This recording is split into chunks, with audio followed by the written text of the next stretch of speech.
Welcome to the show. How are you? I'm doing great, and I will tell you, I was fascinated by the discussion that was just had, not just as a football fan and someone who's a leadership student, but I know we're not here to talk about Aaron Rodgers on my end, but what he did speaks or didn't do speaks for itself, and I learned a lot just listening, Laura.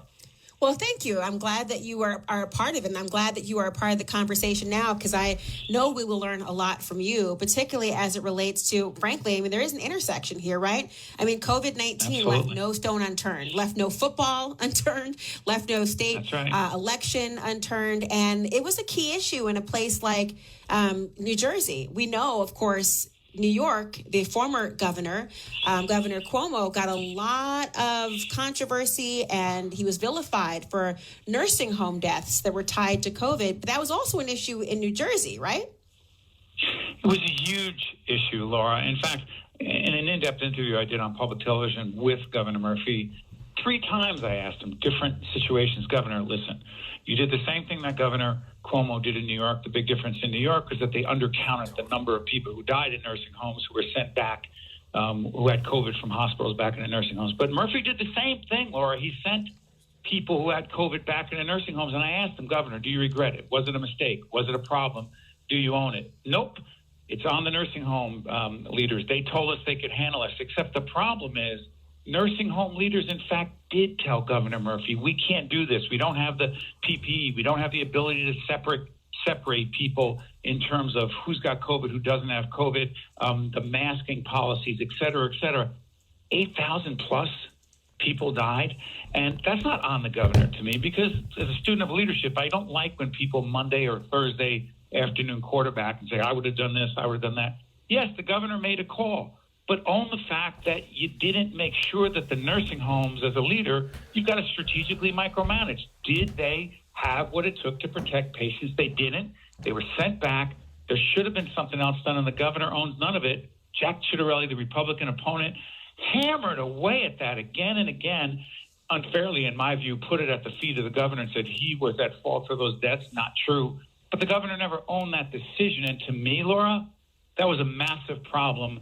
In addition to the school closings, the masking policies, 1/3 of all businesses closed in the state of New Jersey. Governor, not his fault. He made tough decisions, but he didn't seem to be as empathetic and sensitive in the minds of many suburban voters. New Jersey's a suburban state.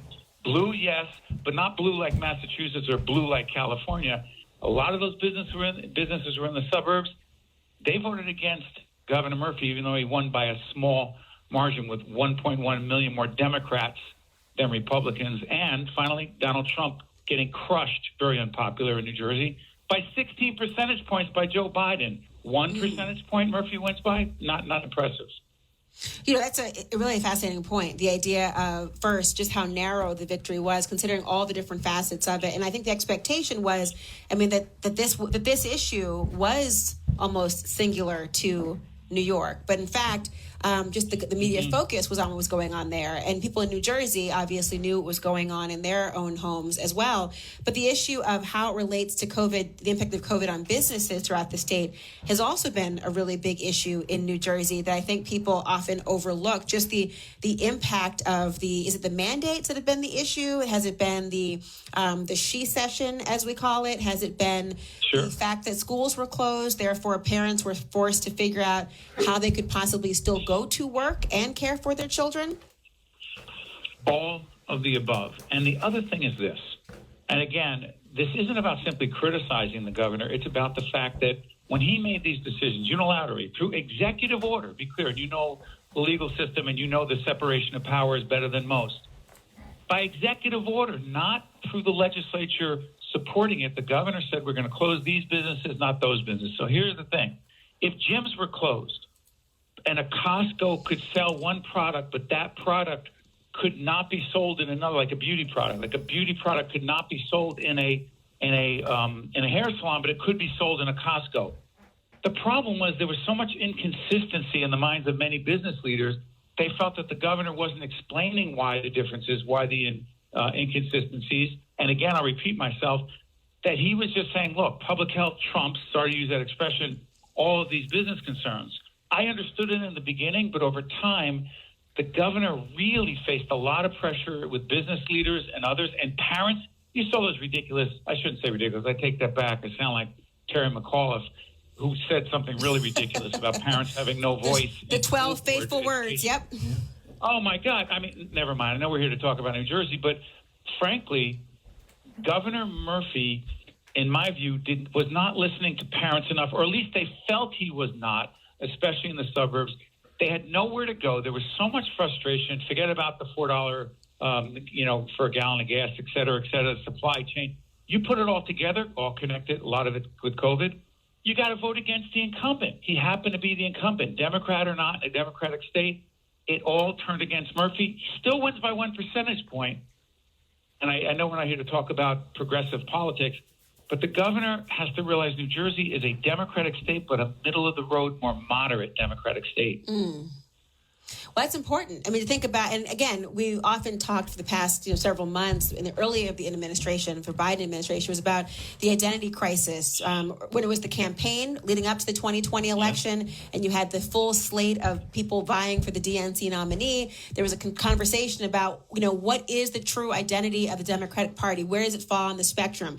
Then you had the loss by former President Trump in the election, and the conversations were about who is the head or the true identity of the Republican Party. And the identity crises conversations continue because there seems to be a blind spot and a disconnect between what the electorate feels it can be, how it can be defined, and how the person in power can define it. But speaking of former presidents, by the way, President Biden is not doing well in terms of a popularity poll or approval. How much do you think that hurt the governor in New Jersey? It was big. And think about this, Laura. Joe Biden, 12 months almost to the day, before the election for governor of New Jersey, he crushes the very unpopular former President Donald Trump in that election. 60 percentage points, as I said.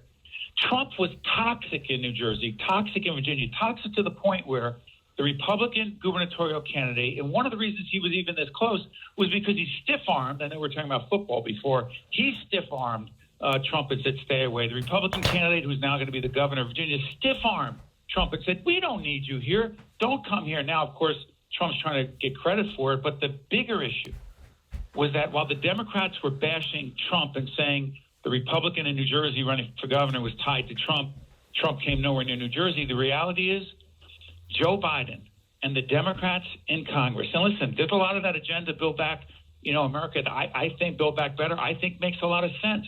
But when you can't get anything done with the Democrats in control of the Senate, the House, and the presidency, the next election is the one that takes the hit. And that was in New Jersey. That was in Virginia.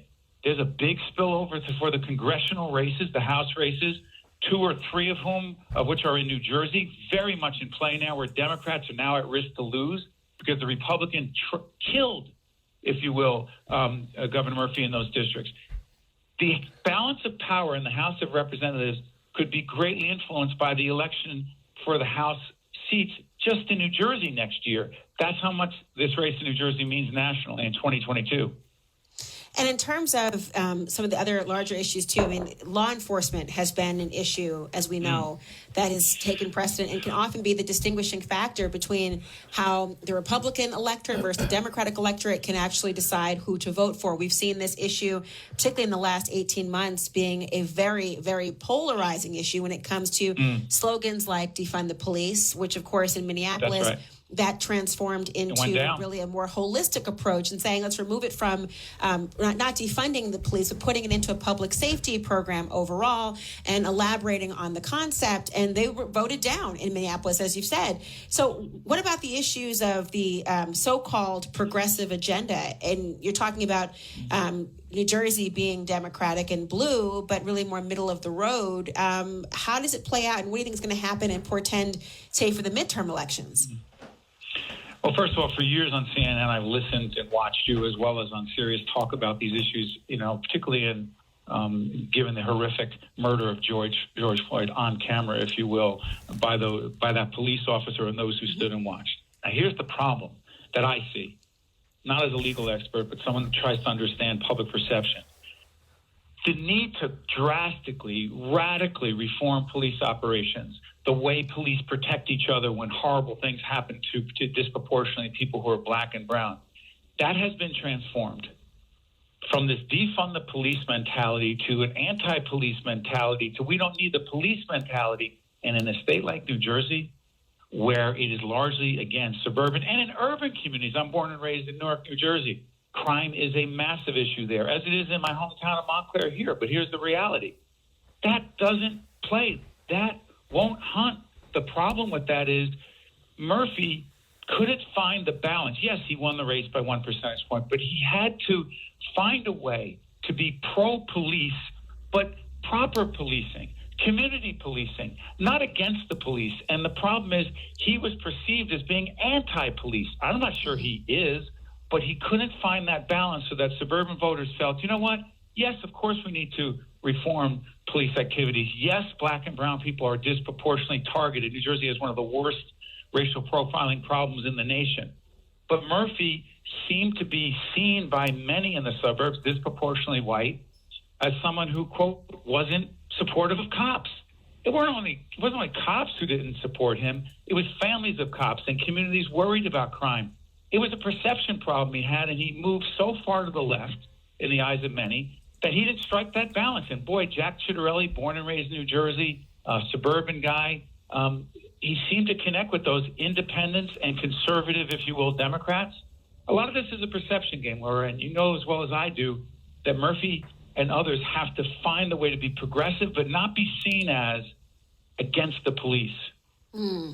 It's a and again, I'm not saying he is. It's a hell of a needle to thread, and that's where you're seeing the biggest challenge for so many candidates to do and to understand, and why we know the power of messaging in a world where people's attention span lasts as long as a Twitter feed. Steve Adubato, thank you for your time. It's nice talking to you. I appreciate it. I appreciate it. My honor, Laura.